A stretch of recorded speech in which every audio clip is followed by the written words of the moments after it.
O doutor Medina acredita mesmo que os grandes decisores políticos estão metidos nisto? Não, os grandes decisores políticos, enfim, isso teríamos que definir o que é um grande decisor. Estou convencido que não. O problema não é estarem metidos, é permitirem que isto aconteça. Quer dizer, eu se exercesse uma alta função do Estado não estava calado com isto, não estava tranquilo. Porque isto é uma das razões pelas quais a sociedade portuguesa vai tornar-se um veneno permanente. Os pobres que estão a ser expoliados com TSUs e outras coisas não podem olhar para isto nem respeitar quem dirige este país. Temos, naturalmente, pessoas de todos os escalões da política, dos mais altos aos mais baixos, você não falar disto. Nem se vê ação nenhuma que a Ministra da Justiça promoveu a legislação sobre enriquecimento ilícito. Aquilo creio que foi para o Tribunal Constitucional, não serviu. Quer dizer, está tudo montado para roubar. Está tudo montado para roubar. Com o Tribunal Constitucional? Não, pior, é que a legislação já foi feita no Parlamento, deliberadamente inconstitucional, para chumbar no Tribunal Constitucional. Eu não tenho dúvida sobre essa matéria. Os senhores deputados que articularam aquele enquadramento legislativo já o fizeram por forma a saber que o Tribunal Constitucional ia chumbar e, portanto, ganhavam aqui mais algum tempo. Mas a Ministra da Justiça empenhou-se tanto nesta questão? Eu julgo que ela continua empenhada, mas para os efeitos a legislação tem que sair do Parlamento. Sim, sim. A legislação tem que sair do Parlamento e eu não tenho dúvidas nenhumas do que estou a dizer. A legislação foi feita de propósito para ser inconstitucional e ser chumbada a tribunal.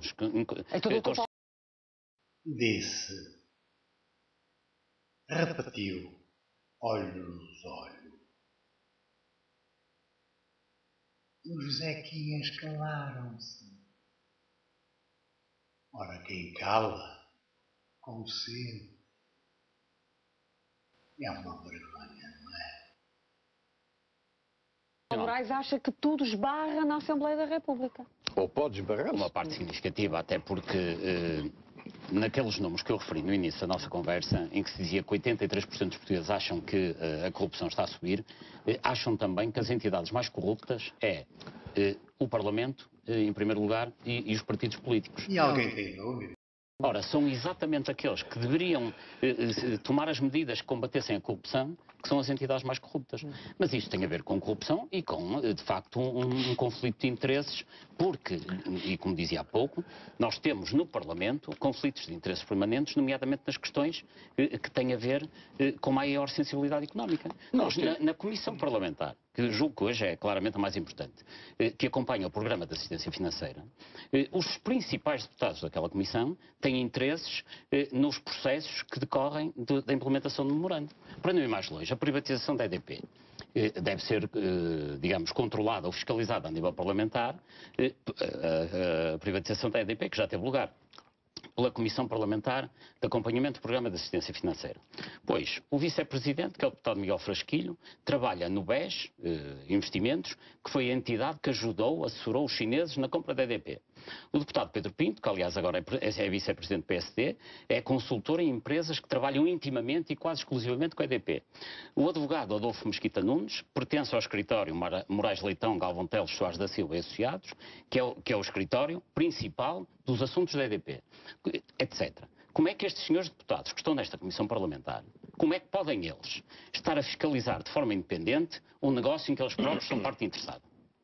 Portanto, isto é um problema de promiscuidade. São essas pessoas que também vão acompanhar os processos de privatização da ANA e da TAP, que são as empresas que agora estão na calha para serem privatizadas? Provavelmente. Aliás, o processo de privatização da EDP foi um péssimo exemplo. Repare, quem é que fiscalizou o processo de privatização? Foi esta Comissão Parlamentar, com a independência que se imagina. Depois houve uma comissão que tinha académicos, entre os quais Daniel Bessa e outros, pessoas com currículos muito respeitáveis, mas foi uma comissão nomeada pelo Governo. Quando o que deveria acontecer era a existência de uma comissão que fiscalizasse a atividade do Governo. Porque a suspeição e a falta de transparência que o processo teve implicava um grande escrutínio. Porque em tempo de crise vende-se barato. E quando se vende barato, naturalmente aguçam-se muitos apetites. E, portanto, para prevenir a corrupção... Neste caso, vendeu-se caro. Porque nunca quem ganhou saberemos. foi a maior proposta das Naturalmente, três. mas nós não conhecemos completamente o processo, nem sabemos porque ganharam estes, nem sabemos porque perderam os outros pré-qualificados, nem sequer sabemos porque é que não houve mais pré-qualificados.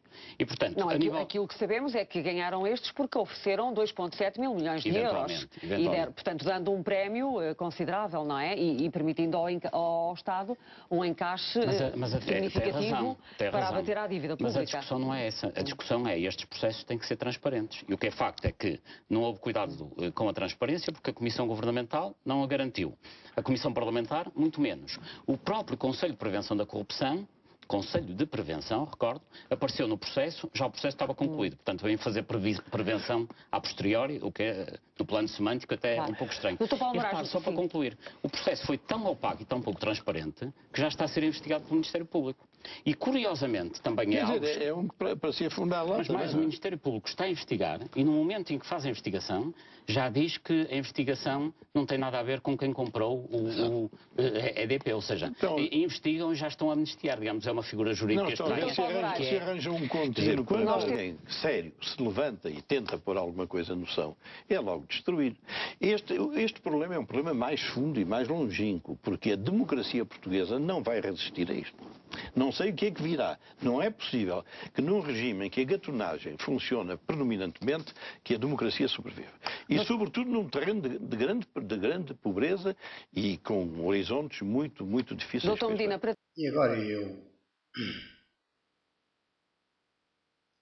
em representação de mim próprio e a mim sozinho, José Bento Machado, vulgo o alienado, cidadão português, nascido e criado com 65 anos, filhos e netos nessa pátria amada,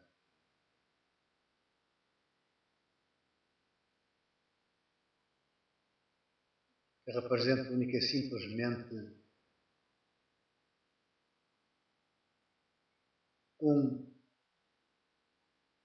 entre os 15 milhões, 10 milhões habitando aí e 5 milhões da diáspora.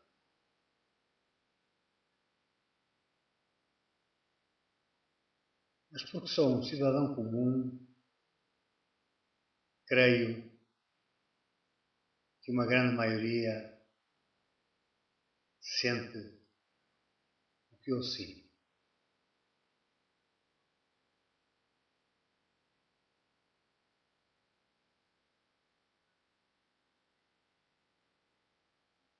E falando por mim, quero dizer-vos que a corda já não estica mais. A corda está para arrebentar.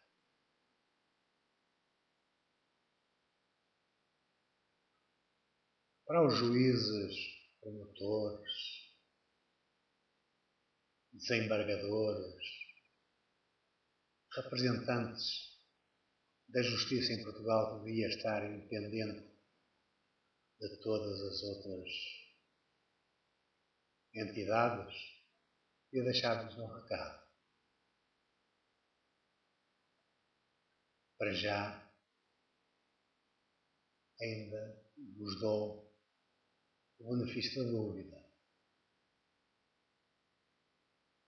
Ainda penso que estareis emperrados pela inércia,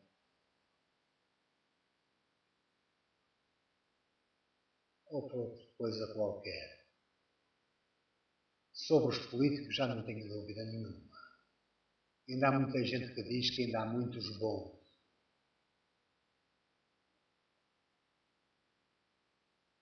Eu posso acreditar que haja alguns bons. Poucos. Muito poucos. Porque se os bons fossem muitos, esta situação já teria acabado. Porque se os fracos e os maus fossem minoria, já teriam sido abafados pelos bons.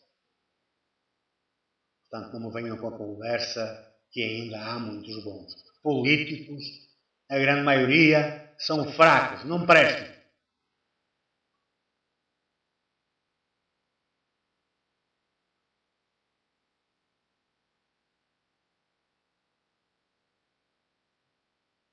Quadros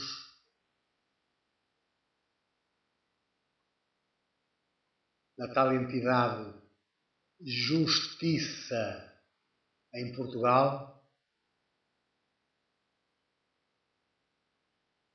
ainda tenho uma réstia de dúvida sobre a sua bondade. Porque sobre a sua ação não tenho dúvidas. Ela não existe. A justiça, neste momento, não funciona em Portugal. O povo não a sente. O povo não tem acesso a ela. A justiça está a um preço proibitivo para o povo. Eu sinto na pele a injustiça no meu dia-a-dia. Eu sou roubado pelo cidadão comum e sou roubado pelo governo e pelas finanças. Daqui vos lanço um grito aflitivo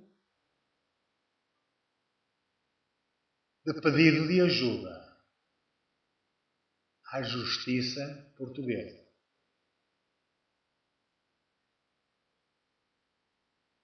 Não me desiludais. Não queirais entrar no mesmo saco dos políticos.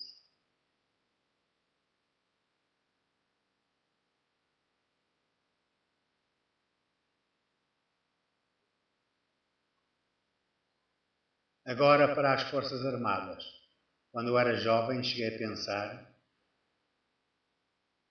em seguir a vida militar. Ainda bem que não o fiz.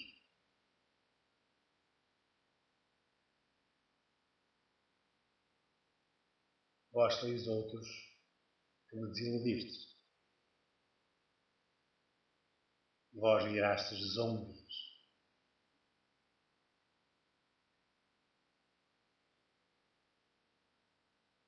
Estou ainda a falar no Brasil, mas dentro em breve eu estarei aí. É nestes momentos que os portugueses têm que estar em Portugal. Eu vou para aí.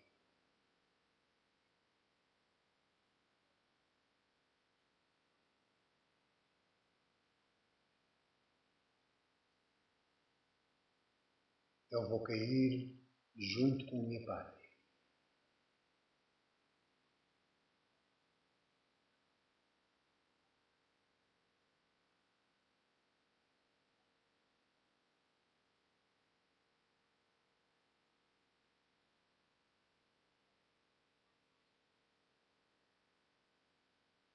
Não tenho mais nada a dizer. Não temo, porque quem não deve, não deve.